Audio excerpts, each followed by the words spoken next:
சத்தியம் நிலநாட்டணும்ன்ற ஒரே காரணத்துக்காக தான் நான் குவைட்டா இருந்தேன். எல்லாம் வருது. உங்களுக்கு சர்ப்ரைஸ் வெயிட்டிங்ஸ் இல்லதெல்லாம் வெயிட் பண்ணுங்க. கொஞ்சம் எனக்காக பொறுமையா இருங்க. அதான் ஃபெமினிசம். என்ன நினைச்சிட்டு இருக்கீங்க ஃபெமினிசம்னா? நானும் ஃபெமினிஸ்ட் தாங்க. எப்படிங்க என் குடும்பத்தையும் நான் அகைன்ஸ்டா எப்படிங்க பேசுவேன்? 14 வருஷம் பேசலையே, பொறுத்துக்கிட்டேனே. என் பிள்ளைங்களை பார்த்து லைஃப்ஸ் ஹாப்பியஸ்ட் டேன்னு நான் ட்வீட் பண்ண அவனும் நானும் சேர்ந்து டிக் படம் நடிக்கும் போது ஏன் பிள்ளைங்க நான் எப்படிங்க விடுவேன்? கேட்டுதான் இருப்பீங்களா? இப்படிதான்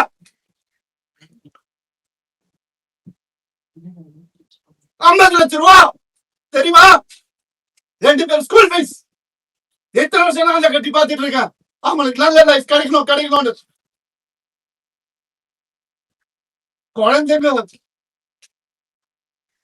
பத்தி என் பாசத்தை பத்தி பேசாதீங்க. யாருக்கும் எதுவுமே தெரியாது. டெய்லி நைட் உட்காந்து அவன் செஸ் கத்துக்கான். என் சின்ன பையன் டெய்லி உட்காந்து விளையாடுவான். அவங்க கிட்ட தோத்து போவேன் நான். என்ன சொல்றீங்களா? குழந்தைங்க மேல அனுப்பிங்க. பார்க்க விட மாட்டாங்க. போன் கான்ஃபிஸ்கேட் பண்ணி வச்சிருக்காங்க. ஸ்கூலுக்கு பாடி கார்டு அனுப்புறாங்க. என் பசங்க பார்க்கணும் இந்த வீடியோவை.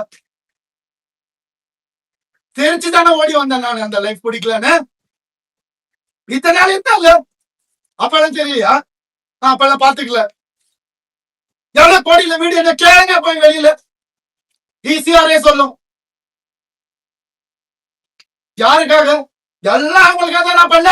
இருக்கும் போது பாத்துக்க முடியலன்னா இல்லாதப்ப மூடிட்டு இருக்கணும். ஒரு குழு அமைச்சு இவங்களை இப்படி காசு கொடுத்து இவங்களா அப்படி எனக்கு தெரியாத அதெல்லாம் பண்றதுக்கு பிறந்து வளர்ந்தவன் சொல்லி கொடுத்தேன் நான் தான். ஏன் தெரியுமா? நான் திரும்பி வந்த 6 மாசம் நான் காணாம போயிருந்தேன். வேணாம் தேங்க்யூ.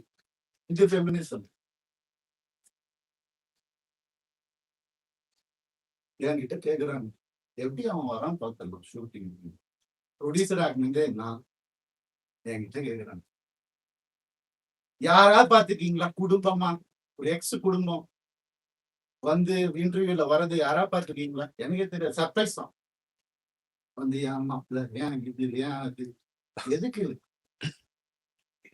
நான் பாட்டுக்கு தானே இருந்தேன். அப்படியே போயிருக்காங்க. எதுக்கு சுரண்டி ரத்தம்